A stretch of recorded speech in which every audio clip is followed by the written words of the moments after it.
ಮೋದಿಯ AAP ಸರ್ಕಾರದಲ್ಲಿ ಯಾವುದೇ ಅಬಕಾರಿ ಹಗರಣಗಳು ಆಗಿರೋದಿಲ್ಲ. ಆಮ್ ಆದ್ಮಿ ಪಕ್ಷದ ಮೇಲೆ ಸುಳ್ಳು ಹಗರಣದ ಆರೋಪವನ್ನ ಮಾಡಿ ಪಕ್ಷದ ನಿರ್ನಾಮಕ್ಕಾಗಿ ತನ್ನ ಸಾಂವಿಧಾನಿಕ ಅಧಿಕಾರವನ್ನ ದುರ್ಬಳಕೆ ಮಾಡಿಕೊಂಡಿರುವ ಸಿಬಿಐ ಸಂಸ್ಥೆಯ ವಿರುದ್ಧ ತನಿಖೆ ಕೈಗೊಳ್ಳಬೇಕೆಂದು ನ್ಯಾಯಾಲಯ ಸ್ಪಷ್ಟವಾಗಿ ಆದೇಶ ನೀಡಿದೆ. ಕಾಂಗ್ರೆಸ್ ಮತ್ತು ಬಿಜೆಪಿಯವರ ಟ್ಯಾಗ್ ಗುಂಪುಗಳಿಂದ ಆಮ್ ಆದ್ಮಿ ಪಕ್ಷವನ್ನ ಭ್ರಷ್ಟಾಚಾರಿಗಳೆಂಬಂತೆ ಬಿಂಬಿಸ ಹೊರಟಿರುವುದಕ್ಕೆ ಅಂತಿಮ ತೆರೆ ಬಿದ್ದಿದೆ. ಮಾರ್ಚ್ 2022ರಲ್ಲಿ ಪಂಜಾಬ್ನಲ್ಲಿ ವಿಜಯ ಭೇರಿಯನ್ನ ಸಾಧಿಸಿದ ಆಮ್ ಆದ್ಮಿ ಪಕ್ಷವು ಕಾಲಿಟ್ಟ ರಾಜ್ಯಗಳಲ್ಲೆಲ್ಲ ವಿಜಯ ಭೇರಿ ಬಾರಿಸುತ್ತದೆ ಎಂಬ ಭೀತಿಯಿಂದ ಕಾಂಗ್ರೆಸ್ ಮತ್ತು ಭಾರತೀಯ ಜನತಾ ಪಕ್ಷದ ಅಕ್ರಮ ಕೂಟಗಳು ಈ ರೀತಿಯ ಷಡ್ಯಂತ್ರಕ್ಕೆ ಇಳಿದಿದ್ದವು. 2022ರಲ್ಲಿ ಕಾಂಗ್ರೆಸ್ ಪಕ್ಷದ ಅಂದಿನ ಬಿಜೆಪಿ ಬೆಂಬಲಿತ ಗವರ್ನರ್ ಜನರಲ್ಗೆ ಈ ಅಬಕಾರಿ ಹಗರಣದ ಬಗ್ಗೆ ಪ್ರಥಮ ದೂರನ್ನು ಸಲ್ಲಿಸಿದ್ರು. ಎಲ್ಜಿ ಅವರು ಸಹ ಈ ಪೊಳ್ಳು ಪ್ರಕರಣವನ್ನ ಸಿಬಿಐಗೆ ವಹಿಸುವಲ್ಲಿ ಪ್ರಮುಖ ಪಾತ್ರ ವಹಿಸಿದ್ರು. ಇಂದು ಭಾರತದ ನ್ಯಾಯಾಂಗ ವ್ಯವಸ್ಥೆ ಈ ತೀರ್ಪಿನ ಮೂಲಕ ಕಪ್ಪು ಪಟ್ಟಿ ಧರಿಸಿ ಯಾವುದೇ ಭೇದ ಭಾವವಿಲ್ಲದೆ ಸತ್ಯದ ಪರ ಇರುತ್ತದೆ ಎನ್ನುವುದನ್ನು ಸಾಬೀತುಪಡಿಸಿದೆ. ಕಾಂಗ್ರೆಸ್ ಮತ್ತು ಬಿಜೆಪಿ ಪಕ್ಷಗಳು ಭಾರತದ ರಾಜಕೀಯ ವ್ಯವಸ್ಥೆಯನ್ನ ಸಂಪೂರ್ಣ ಆವರಿಸಿಕೊಂಡು ಭ್ರಷ್ಟಾಚಾರಗಳಲ್ಲಿ ಮುಳುಗಿ ಆಡಳಿತ ವ್ಯವಸ್ಥೆಯನ್ನ ಕುಸಿತಗೊಳಿಸಿ ರಾಜಕೀಯ ಕ್ಷೇತ್ರವನ್ನೇ ಕಲುಷಿತಗೊಳಿಸಿದ್ದಾರೆ. ಭಾರತದ ಜನಸಾಮಾನ್ಯರು ಈ ಎರಡೂ ಪಕ್ಷಗಳ ವಿರುದ್ಧ ಹೋರಾಡಬೇಕಾದಂತ ಸಂದರ್ಭ ಇದೀಗ ಒದಗಿ ಬಂದಿದೆ ಎಂದು ವಕೀಲರು ಮತ್ತು ಆಮ್ ಆದ್ಮಿ ಪಕ್ಷದ ಉತ್ತರ ಕರ್ನಾಟಕ ಸಂಘಟನೆಯ ಕಾರ್ಯದರ್ಶಿ ಮತ್ತು ತೇರ್ದಾಳ್ ಮತಕ್ಷೇತ್ರದ ಅಭ್ಯರ್ಥಿಯಾದ ಅರ್ಜುನ್ ಹಲಗೇಗೌಡರ್ ತಿಳಿಸಿದ್ದಾರೆ. ನಮಸ್ಕಾರ ಆತ್ಮೇರೆ. ಇವತ್ತಿನ ಖುಷಿ ಹೇಳತಿರದ ಖುಷಿ. ಯದಾ ಯದಾ ಹಿ ಧರ್ಮಸ್ಯ ಗ್ಲಾನಿರ್ಭವತಿ ಭಾರತ ಅಂತೇಳಿ ಭಗವದ್ಗೀತೆಯಲ್ಲಿ ಓದಿದ್ವಿ.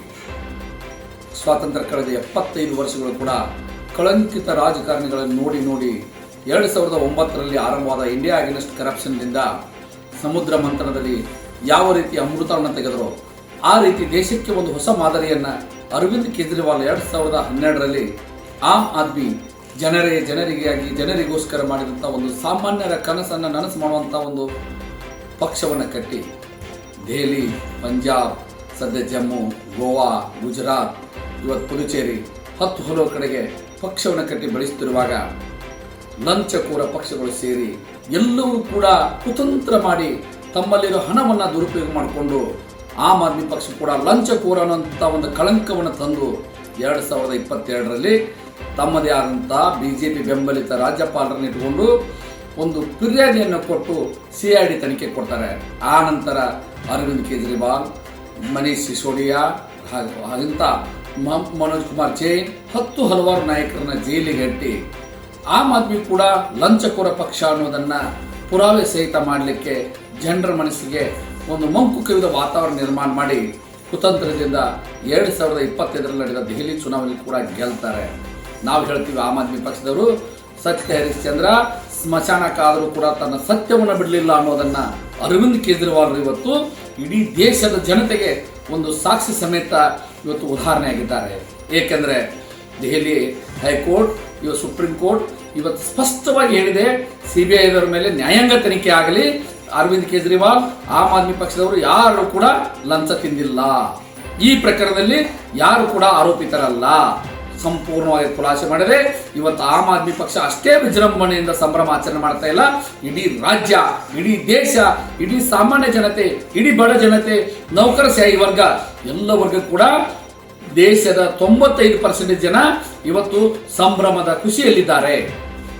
ಏನೋ ಮಂಕು ಕವಿದ ವಾತಾವರಣದಲ್ಲಿ ರಾಜಕೀಯ ಕುತಂತ್ರಿಗಳು ಮಾತ್ರ ತಮ್ಮ ಹೊಟ್ಟೆ ಉರಿಯನ್ನು ತಡೆದುಕೊಳ್ಳಾರದೆ ಬಡಬಡಿಸ್ತಾ ಇದ್ದಾರೆ.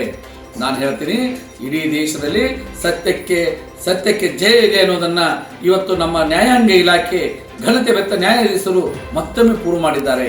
ಆತ್ಮೇರೆ, ಬನ್ನಿ ಮುಂದೊಂದು ದಿನ ಸ್ವಚ್ಛ ಭಾರತವನ್ನ ನಾವು ಕಟ್ಟೋಣ.